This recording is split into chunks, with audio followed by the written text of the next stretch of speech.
All right, so here we go with the last video of the night.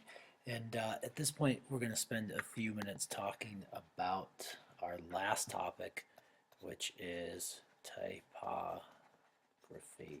Typography is the actual use of the text, study of the text. How are we going to use text on our page? What kind of text are we going to use? And so let's go through and talk about typography for a little bit. The first topic that comes up when we look at typography is the difference between serif and sans serif. And what I want to do here is I want to show you for a minute a little feature that I frequently use when I'm writing. And this is a little dictionary add-on. And so we're going to look up the word serif together. And the word serif, and I'll enlarge this so everybody can see it. As you can see here, is a slight projection finishing off a stroke of a letter. And so basically, if you look here in this text, we're not actually seeing any serif, we're actually seeing sans serif. And so a serif text is going to be, let's see, I'm not seeing any here. The serif text is going to have the projections. And this is traditional text. If you think New Times Roman or just Times Roman, which is what probably most of your college papers have been required to use, is serif, sans serif. Anyone know what sans means? Anyone? Anyone think about it? Sans is French for without. So sans means without the little feet. And so if we look at the word, like let's say the letter T, we would have these little feet or arms coming out. That would be a serif. A sans serif T would simply be straight up like that. Most of us don't actually write in serif. Sans serif is what we normally encounter. But some studies done quite a long time ago, about 60 years ago, found that serif actually happens to be the easiest to read for a long period of time. And so what the discussion has basically come to at this point, given the internet, is that serif is used in print media and sans serif is used in digital media. This isn't 100% of the time, but this is common usage. Okay, so let's talk about some other things. Oh, actually, I've got one page that I'd like to show you. I think you all will enjoy here. And I loaded this actually up so that you can check this out in the course content. But it's kind of a debate between serif versus sans serif. Here they're just calling it serif versus sans. And it goes through the history, talks about the difference between the two. It talks about resolution and how much the fact that normal traditional printed text have a much higher resolution than, let's say, a computer screen.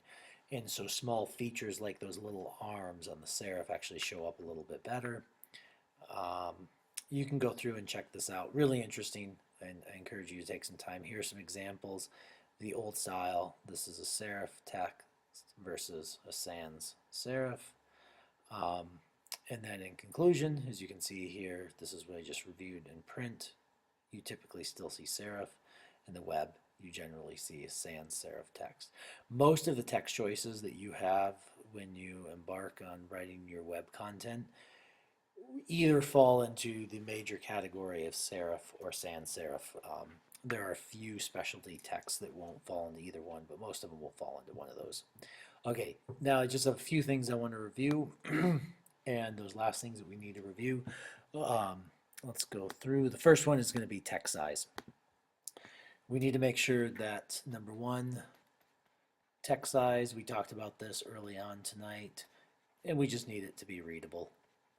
And that needs to be readable for all viewers. So consider that. The next thing is going to be medium line length. And so this is lines of text. So let's say we take our page again, like we were drawing for the last video. We don't want lines that run all the way across the page. We also don't want little short lines. Both of those are harder to read. Actually, in some ways, for massive amounts of text, this is a little bit easier to read. But nice medium length lines are the most preferred. So working in terms of layout again, this is part of the design. Think about what can we do to design situations that allow for this kind of medium line length. All right, the next thing, underline. We do not use underline for anything except hyperlinks.